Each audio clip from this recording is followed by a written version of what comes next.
Hey, everybody. Happy Thursday evening to you. Gonna be knocking out Solomon Grundy. I am going to be doing this full color, but it's gonna be wild. I was gonna originally do this by grayscale or gray tone, but now I've decided I'm gonna do it full color. So we're gonna hang out and handle it here for the next few minutes, and it should be pretty good. Should be pretty good. Should be pretty good. Let's see what we're gonna do here. Hey, Richard and Miles. Cool. I appreciate you guys showing up.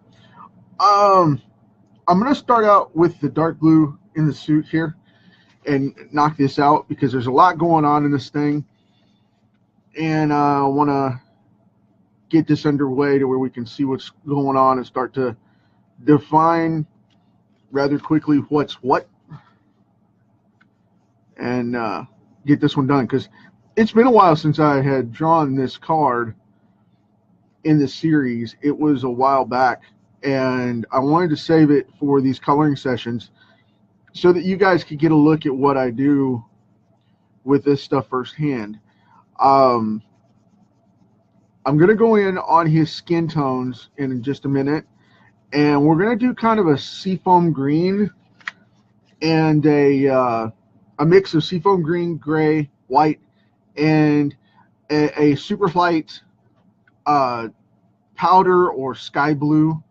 It's going to be very bright and rather vibrant. And this is the way they accent the skin on this guy. For a lot of the modern DC comics, they like to do this mirrored green, white, gray, blue thing going on. And I really, really dig it. I have fun with this character. He is an awesome icon for me because this is one of the first villains I ever discovered in DC Comics. I mean, over and above all the standard, Batman Rogue Gallery there is and Superman stuff, this is a real threat for the Super Friends because Solomon doesn't die. Solomon doesn't go away. He is there to wreak havoc, and he is not stupid. A lot of people make him a grunt type of character, but he's not stupid at all. He's just a zombie. He's a little slow. Um, he's more of a lost soul type of character, and he hasn't gotten his wits about him in the better storylines. I mean, granted, there are some of those writers out there that throw him under the bus and say, he's Solomon Grundy, he's a zombie. We're going to leave it at that, and then make him a big juggernaut type grunt. But I don't like seeing him like that. Just like I didn't like seeing Bane stupid. In the later Batman films where they made him an idiot.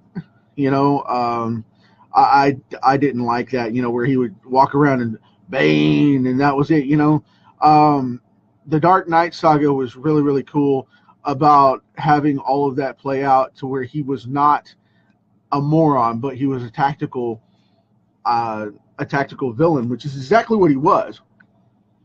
He was a gangster, but yet he was a military-minded gangster. Okay, if that makes sense, because the dude was all about getting his stuff done, and when he found out that Batman was in his way of what he wanted, that is exactly what he did, is go in and take him out like a chess match. And that's what Nightfall and Night Quest and Nightfall were. The storylines were incredible in the comic books back in the 90s when he made that big transition and broke Batman. And before Superman was dead, Batman was broken. And that series changed the DC universe for Batman.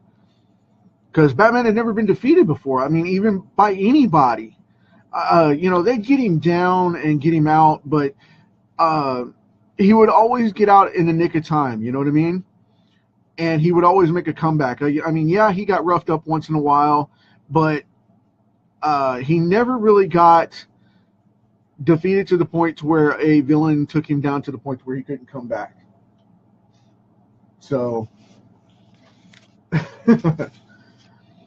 it was one of those things where when he came out, Bane was one of those characters that really got in your face, you know what I mean? And it was just crazy. But yeah, I love the Solomon Grundy character. The dude is freaky, and I really dig what's going on with him. I'm going to come in here with this light blue and just kind of put some spots in here because this is the way he resonates this stuff. It's just a little kind of swampy looking mess that he has in his skin, and I don't want to make it look metallic, so I'm not going to put too much in here.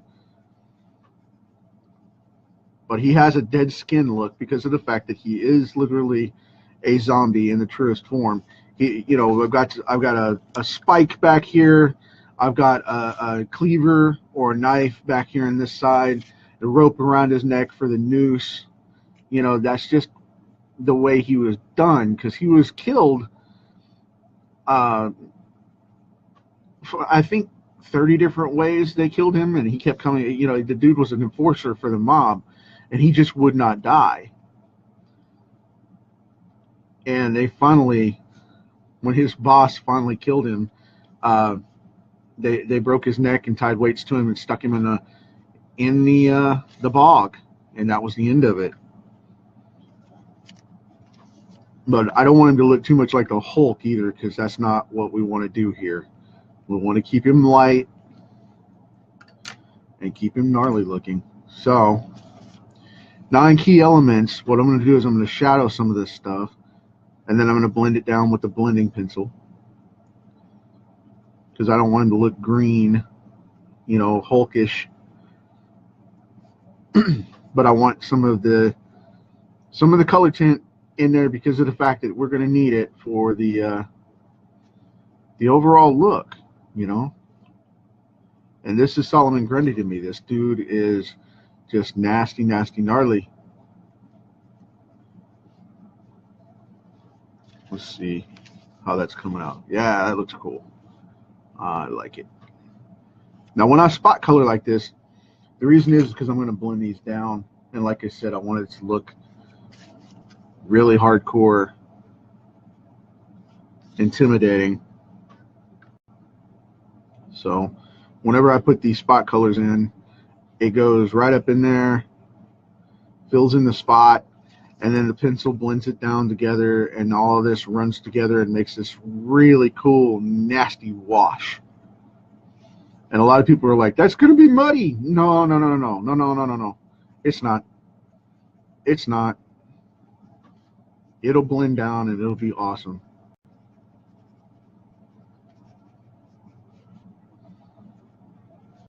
So I'm putting in some gray here to give him that zombie look like I want him to have here. And if I sound tired today, it's because I am, because I've gone through something like 5 podcasts today, 6 podcasts today. I was recording most of the day and still drawing on top of that while I was talking to people.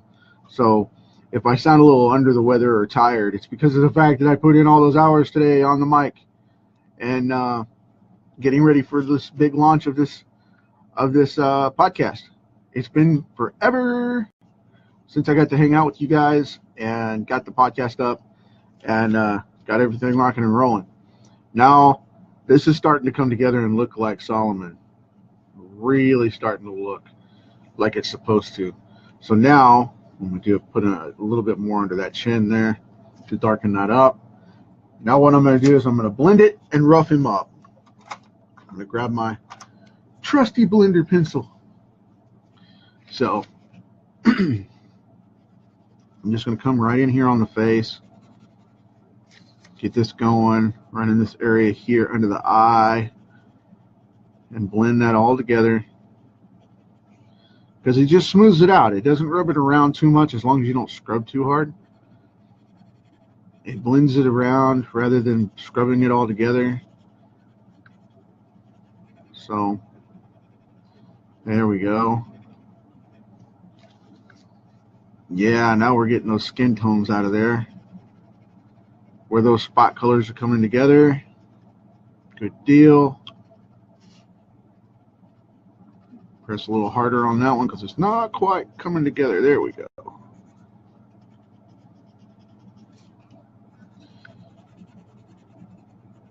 And if it gets a little dark when you do this, you can go back and erase some of this and it'll come right off.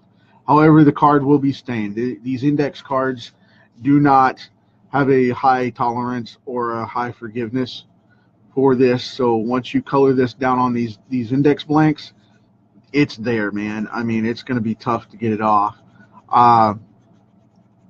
The Groot card pretty much stayed that way.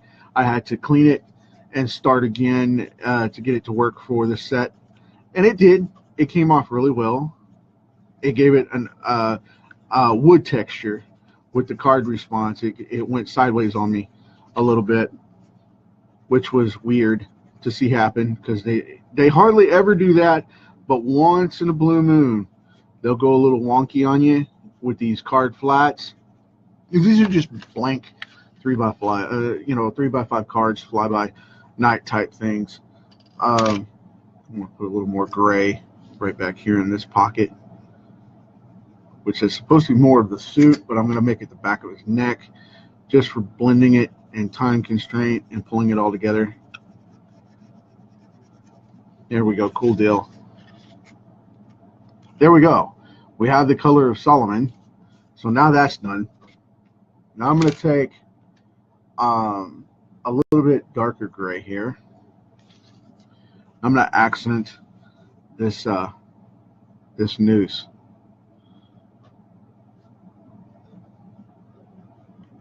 Where most people would have put in a yellow or gold or an orange. Not me, man. I'm going to go with an old gritty rope. So I'm going to put in a spot color here for the gray, and then I'll blend that out. And the reason I wanted that to happen is I wanted it to look like a nylon rope that they would have found on the docks, which would have been white in most cases for fishing crates and things like that. And I got a color in this one, blue right here, that strip. But I wanted to do something else with that, but I'm going to go ahead and color it in like it's the suit and leave it be. But I wanted this to be a fishing line type of situation that they found like literally on the docks as they were killing him, you know, and like found it on the rope, on the boat or whatever, you know, or the pier, wherever they did this. And I wanted it to have that look. So I'm going to grab this blue again.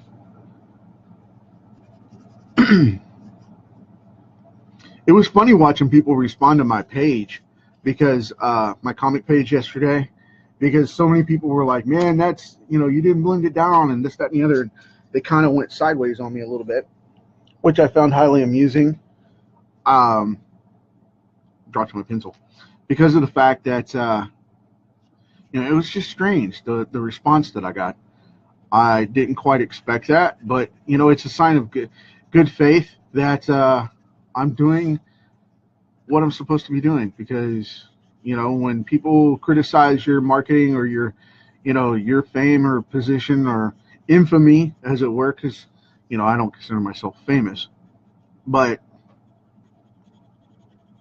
as you go along and you start to get a foothold, people tend to, you know, bite at you, which I've had that kind of response before in comics. And it's one of those things where when you start to make a leg up, people push because they're, you know, they're jealous of you, or they're ashamed of not doing it themselves. And I see that far too often, because, you know, you'll hear, well, I'm a comic book artist. Well, what have you published? You know, what have you been in? You know, it doesn't have to be Marvel and DC, but what have you done? Oh, well, I've been in this one, and I've been in that one, and I've been in this one, and Oh, okay, cool, cool. You have those. That's awesome. You got a resume.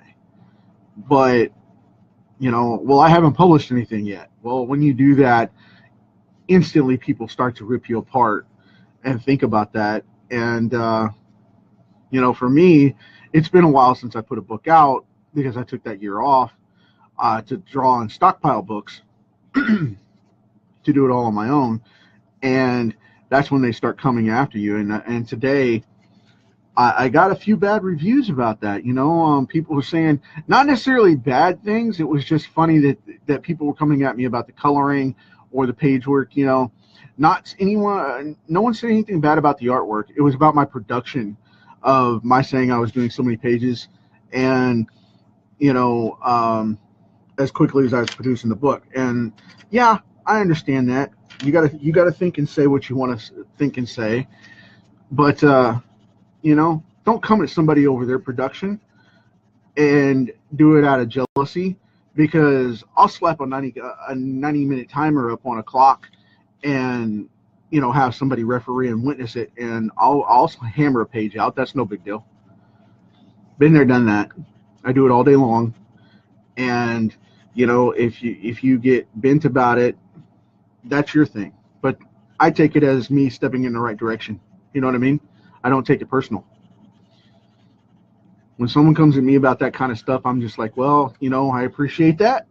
That's your standing and view on it, and thank you very much, and move on. So, because that's just the 1%. You know what I mean? That's the 1% that's not buying my book. So it comes out of two areas. It either comes out of jealousy for what they're not doing, or it comes out of confliction of them not being the proper audience. So think about that whenever you have someone come at you in your industry, and don't just let it be comics. Be that goes for marketing too. If you're watching this for that purpose, just hang out and handle your business, and don't worry about anybody else doing that stuff, because people get crazy when they get jealous, and they're trying to get under your skin to distract you from what you're doing so that you won't reveal what they're not. I hope that makes sense. Because that's exactly where it's going to go. That's exactly where it's coming from. That is the root. Now, the reason I'm making these blue, I'm not going to leave these bright blue because they're not going to be bright blue and colorful like that. I'm going to go in with a dark gray right over them to wash them out and give them that super dull, creepy, watery look. And I want to cross over just a little bit. There we go. Because it looks like the reason you do that is because, have you ever seen fish in a supermarket and the fish eyes will sink in and turn white or milky? And I know that's a gross analogy, but it's true. Human eyes do the same thing. They fall in and they turn gray. So they get milky because fluid stays in the eye and it doesn't move. So it starts to get nasty and a little bit weird. So I like to do that when I do either that or no color at all. So you either dull them out like that, or you do nothing at all and leave them open. It's up to you what you do with it, but that's my choice. Okay?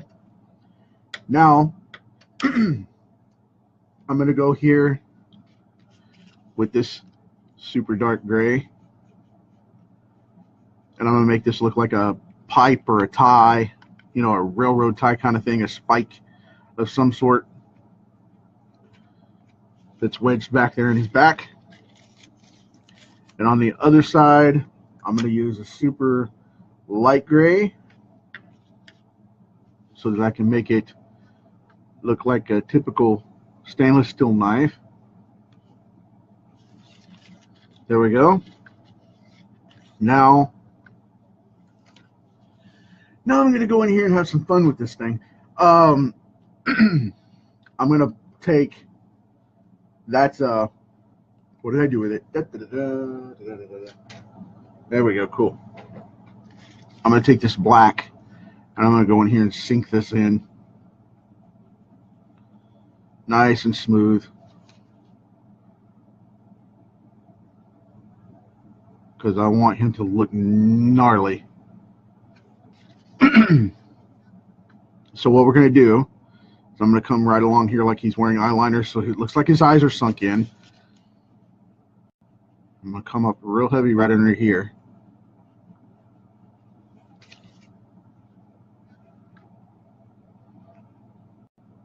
And sink that down. Because people never do this. I don't know why they don't ever sink Solomon's eyes, but if the dude's been bogged down underwater for a while, it's going to show in his eyeballs recessing, recessing and sinking into his face. It's also going to show in his nose and his mouth line, which I'm going to put right here, going really deep into this cut under the mouth, and I'm going to make this retract and come out this way under the chin, because I want it to look like that flesh is pulled back a little bit and retracted from the collagen that would have been in it from him being deceased, and no blood going into that and no fluid moving into that. When you have that problem with the human body, what happens is that flesh tends to retract and starts to move down. The reason for that is because the moisture comes out of those cells, so it starts to drop off. And people just don't think about that kind of thing. Now I'm going to go in right here on this bottom lip like that and pull some of the moisture out of it as well. Boom, done. Now I'm going to go into these lines here, because this is where it starts to go. You know, the lips and the eyes, the very soft, fluffy parts of the body, not necessarily saturated, but the more moisture stored parts of the body where there's collagen and fat. Those things are going to dry up, and that's why it's right under here on the cheekbones. Going to get the same thing going on.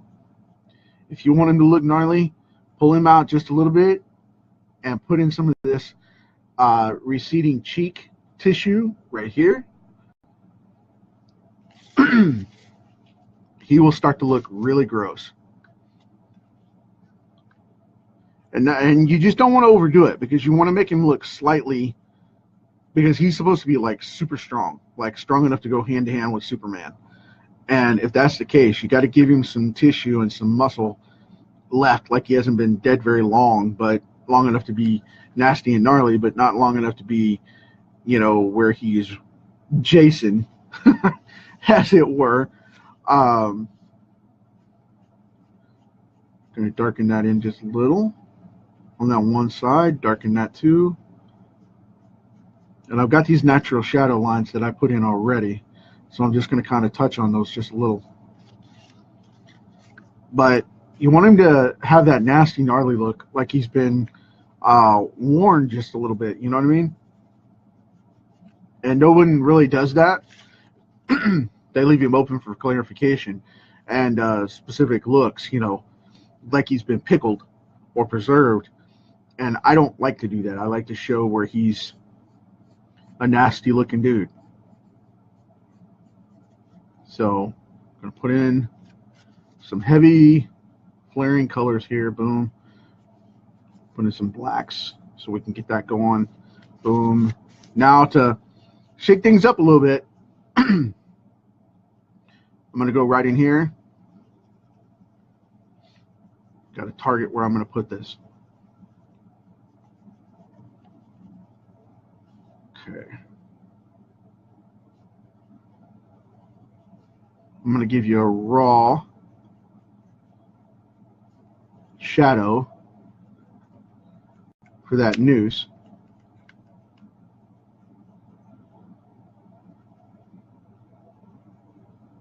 Give the bulkhead here for the coils.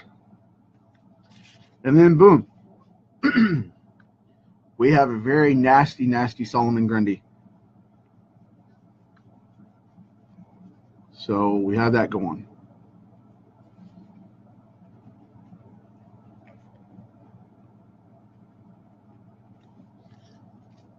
Now, why go in and put in all the color if you're just going to black most of it out? Because of the fact that it would be there anyway if you didn't. So there you go. Cool deal. I'm going to go in here and just black this out just a little bit around here. Boom, like that. Yep. And with me drawing Night of the Living Dead right now, I'm testing a bunch of 70s and 80s color styles.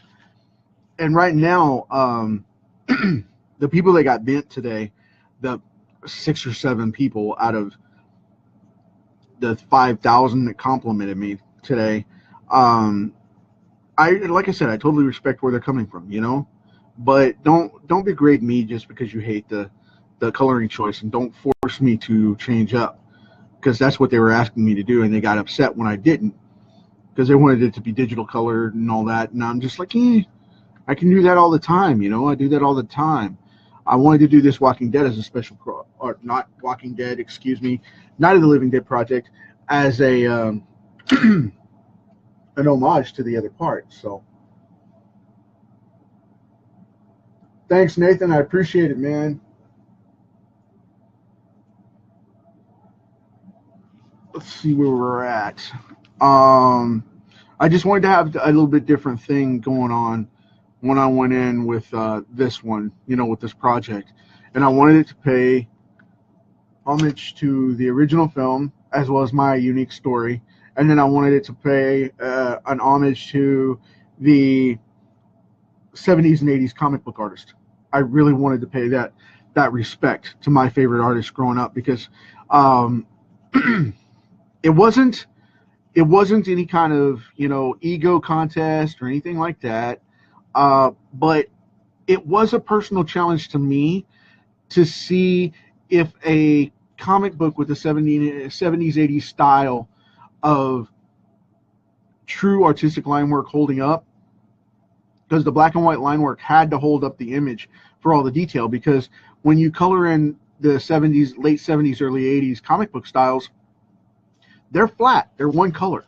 They're flat. They're monotone. They're one color.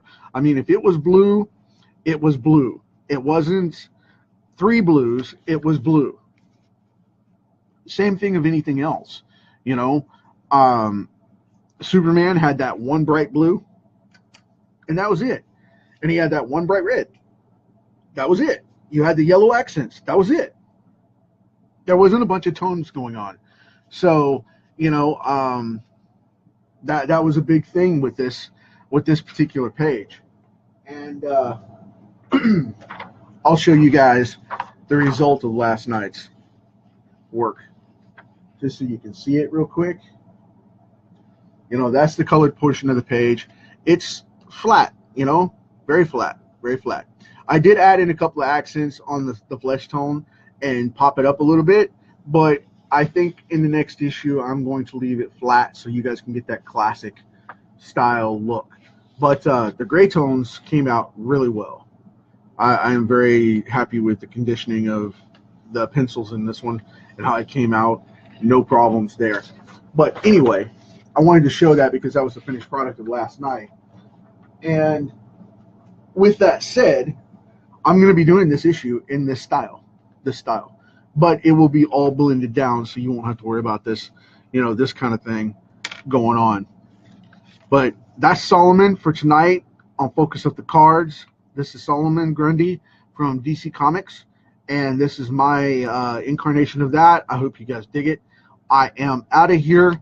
I will see you tomorrow with another one to help finish up this sketchbook so we can get this thing going and out the door.